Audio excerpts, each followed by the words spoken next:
ধন্যবাদ ধন্যবাদ।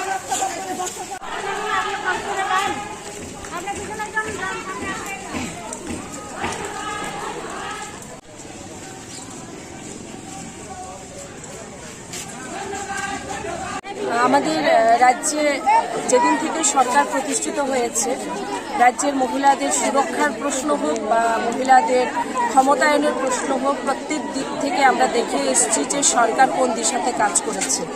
সেটা আরক্ষা প্রশাসনের 10% সংরক্ষণ দেওয়া হোক মহিলাদের জন্য, বা মহিলাদের স্বাভিমানের প্রশ্ন যখন এসছে তখন মহিলাদের রান্নাঘরে কেন্দ্র সরকার হোক বা রাজ্য সরকার হোক, যে মহিলাদের রান্নাঘরে উজ্জ্বলা যোজনার গ্যাস কানেকশন পৌঁছে দেওয়ার মতো বিষয় থাকুক, বা যখন প্রধানমন্ত্রী আবাসন যোজনার ঘর দেওয়ার বিষয় হোক, সব দিক থেকে আমরা দেখেছি যে কেন্দ্র সরকার বা রাজ্য সরকারের যে চিন্তা ভাবনা এবং চেতনা, সেই চিন্তা ভাবনা চেতনা জুড়ে একটা বিষয় রয়েছে, সেটা হলো মহিলাদেরকে কিভাবে বিকাশের মূল ধারার সঙ্গে, মূল স্রোতের সঙ্গে যুক্ত করা যায়।